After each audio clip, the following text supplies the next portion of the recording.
Prime Minister Narendra Modi's quote unquote swift action pledge over paper leak has invited sharp reactions from the Congress, the Cockroach Jantar Party, as well as the Aam Aadmi Party. And Prime Minister Narendra Modi in the morning had announced setting up fast track courts to ensure swift and stringent punishment for those involved in paper leaks. Well, Congress leader Rahul Gandhi has already attacked Prime Minister Narendra Modi, saying he was the one who has sort of harmed the future of our youth the most. We have with us senior Congress leader as well as Lok Sabha MP Shashi Tharoor to discuss the Jantar Mantar protest, what has been happening in the parliament. We have not seen much business take place there.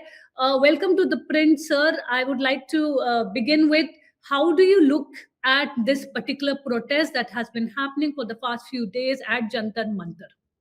It's truly a protest that goes beyond politics, Neelam. I think it's really speaking in many ways to the soul of the nation and to the future of the nation. These young people, I went to Jantar Mantar and spoke to a large number of them. They are really deeply, deeply unhappy with the way in which the system has let them down. You know, in our country, frankly, for people from middle class and lower middle class families, studies, hard work, doing well in examinations is the only ladder for success.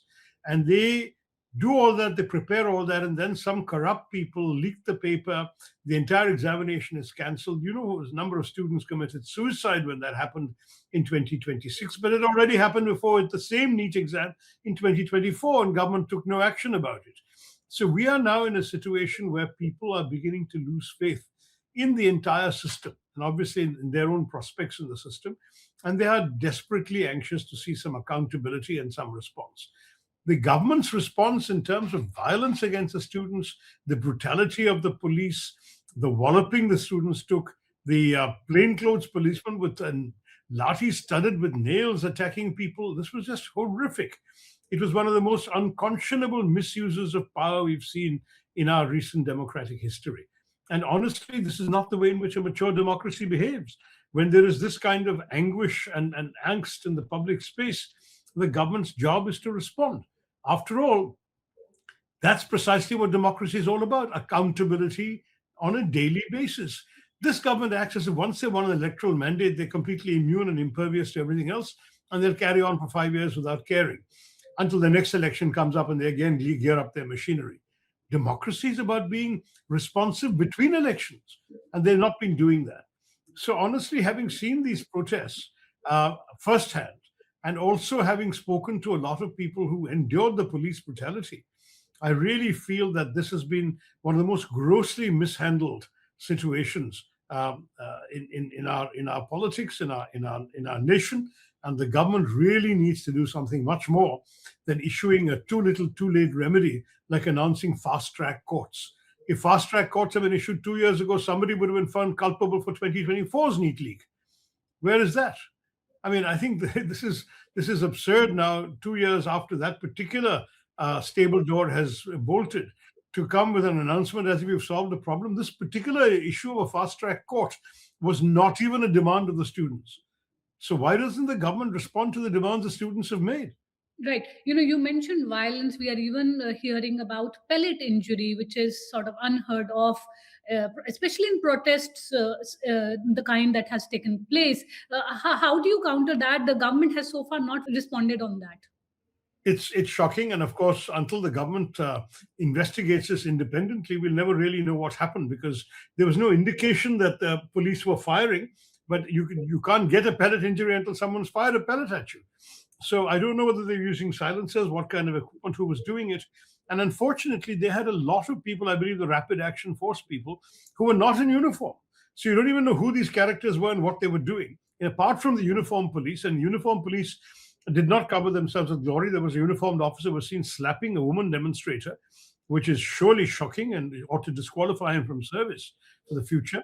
We are looking at and I met and spoke to a boy who was just distributing water and got beaten on the head and around the eyes by lathis. I mean, is this the way our democracy is supposed to behave against constitutionally permitted, peaceful, non-violent protest? It's inexcusable, Neelam. It's unconscionable. Right. But how do you see this particular protest in terms of being different from, let's say, the previous protest during Anna Hazare's time, or the Nirbhaya, the what happened during 2016? How do you see this particular protest? Well, I would say that the Anna Hazare protests, we were far more responsive and the media was far more engaged. I mean, what we've seen with the mainstream media, frankly, on these protests is basically parroting the government's line. And it's been quite disappointing to see. In fact, I think I don't need to say it, the social media is full of people saying that they've stopped watching mainstream media because the coverage has been so unsympathetic. Even the regular print newspapers have not exactly covered themselves with glory, with one or two honorable exceptions. So clearly, there are differences, very visible differences. Also, we had a government that was anxious to respond to the protests, to the protesters, to what was going on. They tried to engage with them. Ministers went to the airport to meet some of the leading protesters, all of that you remember. And indeed, the BJP clearly derived the lesson from that, that it's weak to engage with protests. I'm sorry, it's not. It's responsive. There is a difference. And while people may say that what happened was because the government is claiming that what happened involved some miscreants in the student protest. Unfortunately, there are people who can infiltrate these protests, but I don't think anyone seriously doubts that the bulk of the people there are genuine students. You go and talk to them, you can see for yourself. And then what is more, that there is nothing motivating them but a desire to improve their own future prospects in life, which this government, as the people who have got the mandate to do so, owes them an answer for and owes them action on. Right, because you mentioned that miscreants. BJP, some of the leaders, including Nishikant Dubey, has talked about this anti-national or foreign funding. He's tried to set motives to this particular protest. I don't know anything about foreign funding. If there is proof, the government will be the ones to have it, and they should reveal it. As far as I'm concerned, we hold no brief for any foreign funding. We're only concerned about Indian students, Indian citizens in distress and pain and anguish, which is visible and audible. I think you've all seen. I've seen firsthand. You can also see on YouTube and WhatsApp and so on accounts of people talking about their own experiences. Many of them are from families that voted for the BJP. If the foreign hand is there, then it's been helping the BJP so far. But I can tell you that these people are not going to vote for the BJP again, nor are their parents, because the parents thought they were voting for a better future for their children. And, let's face it, this is a government that specializes in beautiful speeches and promises. But when you keep making promises, expectations of the public go up and you have not met them. And when you fail to meet them, you can't suddenly go into denial, blame other forces, go into this, what about this and what about that government and what did they do and all of that, when you are the ones with the mandate for the last 12 years. And if your promises are not fulfilled, it's you who failed to fulfill them. Talk to the people, see how you can help them. Do you think it's also a very convenient excuse to just mention anti-national and then, to sort of derail such protest, or to, ensure that such protests are weakened? Of course, this government from the very beginning has been trying to delegitimize the protests. They have been trying to say that this should be discredited, that it's not real, and so on. Even when CJP, and I'm not holding a brief for any party, I'm just saying, when they had their first 20 odd million on Instagram, the government moved to close their social media accounts down. Now, that is not a democratic response. In fact, if anything, democracies understand that you need protests, first of all, to let off steam inside society, let people get their anguish out in a public way. In their case, they were doing it with humor and laughter and memes and posters. They weren't doing it through stones and pellet gas. Stones and stone pelting. What they were doing was they were trying to actually draw the attention of the authorities to their frustrations, which is what legitimate protest is all about. And the authorities, in turn, should be responding, should be understanding what the frustrations are, seeing the pain of the students and finding a solution. They didn't do that. Now, this delegitimization by saying anti-national and foreign funding is the kind of typical distraction, using you in the media as weapons of mass distraction to amplify this complaint. I find it preposterous because you are the government. You have the greatest intelligence agencies in the country. If you have any such thing, put the evidence before the public and say, this is where these people have been getting their funds and these people are pursuing a sinister foreign agenda. There is, as far as I'm aware, until I'm shown any evidence, I don't believe it. There is no such evidence. It looks to me like ordinary people. I know a number of the students who've gone there. There are people who've been in touch with me who are just ordinary folks. Many of them have no party affiliation, and some of them are my party, but they've gone to join the students because they feel that the students are speaking a language that reflects their hopes and fears and frustrations. Right. Well, Sonam Wangchuk's wife sort of, in a way blasted the Congress, and it said that, the protest that took place outside the PM's residence led by Rahul Gandhi, Priyanka Gandhi Vadra and other leaders, it sort of lacked sincerity. Why hasn't he visited, the Jantar Mantar protest? Because even the Aam Aadmi Party is now accusing the Congress of running a parallel protest. Look, first of all, the Congress party started its protests way before the Jantar Mantar protest started with the CJP. If you remember, there was this Chhatron Ki Gunj, a protest which started after the cancellation of NEET exams. And in many ways, not just Congress, but every other party in this country is echoing these concerns in their own different ways. So a number of parallel agitations have been taking place, some before, some after. And there is no proprietary, shall we say, ownership of one particular protest. This is the one that has seized the nation's imagination. I guarantee and I grant you that. And since it is in the nation's capital and is right near Parliament and everything else, it has certainly been the locus of everyone's attention this week. But it's not that everyone else was indifferent to the students' issue earlier. There have been protests in many states, including my own, about the NEET paper leak cancellation, the rescheduling of the exams, and the fecklessness of the government. But here in Delhi, obviously, it's all the more real because the government is here. The truth is that on these matters, I don't think anybody has a monopoly. In the case of the protests outside the PM's house, I think it was very clear that after Monday and Tuesday, with Parliament being denied to us and no opportunity to raise these issues, our adjournment motions repeatedly rejected, and the opposition being systematically ignored by the government, the opposition decided to go to a location where they couldn't be ignored. And so they went to outside the Prime Minister's house. That, if you like, is tactical. It's an opposition tactic. It's not something that speaks profoundly to anything else of sincerity or otherwise. It is a way, quite simply, of saying, listen to us because we have a concern that you ought to be aware of as the government of India. Well, the government has been saying that the Parliament is the right forum to address such issues. But the opposition, it says, has been shifting the goalpost. First, Rahul Gandhi was talking about that the issue should be discussed in the Parliament. Later on, it got changed to demanding the resignation of Dharmendra Pradhan. Why is the opposition not letting Parliament function and discuss this issue at length? First of all, you look at it in logical order. Monday morning, we asked for a discussion, was denied. Tuesday morning, we asked for a discussion, was denied. Now, obviously, there's some hardening of positions on both sides. I'm not part of the so-called floor leaders meeting that takes these decisions, but all the opposition parties got together. And yes, they seem to have hardened their line that they're insisting that first a resignation must take place. And then only there can be a constructive discussion. But there's also an issue about under what rule the discussion should take place. In Parliament, what the government appeared to be suggesting was a discussion under Rule 193, which is a very small discussion to which can be dismissed with a reply from the Education Minister, and that's no longer good enough. They want the Education Minister out of the way, and they want a serious discussion under an adjournment motion, where a motion is presented by the opposition, accepted by the Speaker, and that there is then an 8, 10, 12-hour discussion at the end of which there will be a serious reply from the highest levels of the government, followed by a vote. None of that has been conceded so far. So they want a serious discussion, and that is what they're asking for. Secondly, I think it's important to understand that this is a government that has uniquely refused to ever accept an adjournment motion from the opposition. All previous governments and all previous parliaments have allowed adjournment motions to take place and have a serious discussion and so on. But they have unfortunately created a situation where they are making their maximalist demands and then saying the opposition is unreasonable not to give in to them. That's not fair. The opposition is saying this is an issue of accountability. Make someone accountable, show you're prepared to take action, and then we'll continue with the talking. And I think on that, the stand of the opposition party seems to be unanimous. And I think the government has to find some way of giving in so that we can actually have a worthwhile discussion.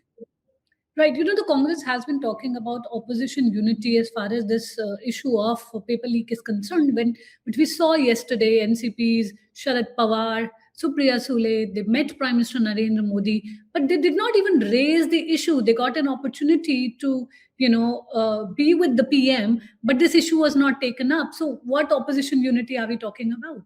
That I think you should ask them, no, what they did and why they did, and so on. Because the honest truth is that I can't speak for another party's members. Certainly, as a Congress MP, I'm very much of the view that unity is important to all of us, and that those parties in the opposition around us who are standing with the Congress on these matters, they all seem to see it the same way. Right. Every time there are protests, be it the farmers' protest, be it, the Anna Hazare protest. I mean, obviously, it took place much before this government came to power. But if you even talk about this particular government, there have been many protests. The Shaheen Bagh protest that is related to the citizenship. It doesn't seem to be affecting the BJP in elections, in electoral how they perform, and they all feel that probably once the protest is over, everything will be back to normal. Do you think this is something that is affecting the BJP in taking decisions which it should take at a particular time because they feel later on people will forget? No, I think that you're right that that has been broadly their approach so far. But I think this one is special. This is not, frankly, shall we say, Shaheen Bagh was seen as a minority concern. Some of the other cases you mentioned, farmers were one particular interest group. Opposition protests are relegated as those being done by parties which can't Even win a the majority of seats, yeah. etc. But when you come to this one, you are talking about something that has affected ordinary middle class, urban and non-urban families throughout India, including northern India, including the very places where the BJP has been winning elections, and in many cases, including families that have used to vote for the BJP. I've spoken to students saying our parents supported the BJP. We were BJP supporters, but what have they done to us? And these people are not going to vote for the BJP again. The BJP realizes that. So their usual tactics of trying to deflect blame, whataboutery, challenging the opposition, trying to completely be in denial about the weakness of their own narrative, and then hoping that eventually if you delegitimize the protest, discredit the leadership of the protest, accuse a foreign hand, this and that finally at the end of the day, it'll all dissipate. I'm sorry, I don't see that happening now. First of all, a middle-class parent whose child committed suicide or whose child was just devastated by having the exam cancelled on him after 2 years of study and preparation, that parent knows it doesn't take a foreign hand for them to be angry with the government about this. And so it goes. You are talking about ordinary households across this country and ordinary students who had seen themselves and their future brighter under this government's leadership and now feel let down for no fault of their own. They did their work, they studied, they prepared, they went for the exam, and the system let them down. Who's running the system? The government. I don't think this is going to dissipate that easily. I'm hearing reports of similar protests now breaking out spontaneously in various cities and towns across India. It's no longer just Jantar Mantar. It is all over the country. And these reflect a sense of frustration, unhappiness, pain, and even despair to some degree about their own futures that this government needs to sit up, listen, engage with, and find effective fixes for. If they can't do that, then they have failed the mandate that was given to them very often by the very people who are now turning against them. Right. The BJP as well as the Modi government has been saying that we must not politicize it. Yesterday, Mr. JP Nadda came up with a list of paper leaks that took place, during Congress's regime or in government where there is an alliance between Congress and other parties. So they're saying, well, this paper leak hasn't taken place for the first time. At least we have taken action, unlike what had happened in the past. First of all, that's the typical whataboutery. The technique is always, when you are criticized for something, say what happened with some other government. Whatever happened with any other government, you're there now. What have you done?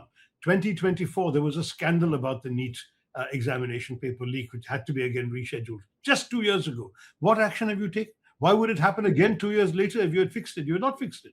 You have not held anyone accountable. You have not taken concrete steps.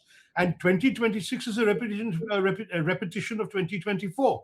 You're in power both times. So how can you honestly, brazenly go around blaming Congress governments that haven't been in power since 2014 when you are actually creating a problem that you couldn't fix between 24 and 26? That's the real issue, Neelam. Let's not just fall fallen for this PR narrative that constantly keeps coming out of on the so-called Godi media. You're better than that. Right. You were the MOS education.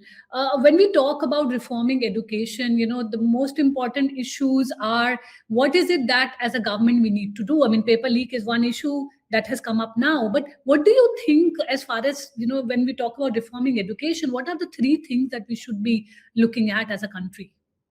Well, the examinations, to my mind, are the last, but right now that happens to be the first issue before us. To my mind, the first challenge we need to do is create an education system that actually teaches how to think and not what to think. We have an education system that just thrusts facts, information, textbook, rote learning, lectures down there into the brains of our students and expects them to regurgitate them in the examinations. That was already out of date when I was going through school and college. It's shameful that that's what we're expecting people to do today, because when the world is looking for out-of-the-box thinking, they're not getting it from kids who've only been taught to memorize and repeat. You see what I'm saying? So that's the first thing. We have to change the way in which we teach. The second big challenge is, of course, to link it to the realities and demands of the employment marketplace. There is simply no doubt, Neelam, that the world is looking for certain different kinds of skills today than what we've historically prepared for. We have to be nimble and quick in adjusting curricula. We need to seriously take this whole autonomy of colleges and universities, which we started in UPA, much more seriously by making a genuine autonomy, not controlling the strings from Delhi and saying you're autonomous. They should be allowed to set their own curricula. They should be able to set their own courses, find their own teachers. And at the end of the day, judge them by their results, the outcomes, the job placements, all of that. Don't just have bureaucratic thinking, how many classrooms you have and how many square feet and do you have a playground and this sort of nonsense, which honestly is what our bureaucracy is trained to implement. So that needs to be changed too. And the third thing is, how do you test for learning outcomes? At the moment, we have a genuine problem, and I'm not saying it's an easy problem to fix because we are a big country. We have more students, ready to graduate every year than any other country in the world. And that means those students need some reliable means of being able to demonstrate their proficiency. Now, as you know, we have the education is a concurrent subject. In other words, there are both school systems, there are state systems at both school and college, and there are central systems in both school and college. Many people take central examinations if they expect to be working outside their state.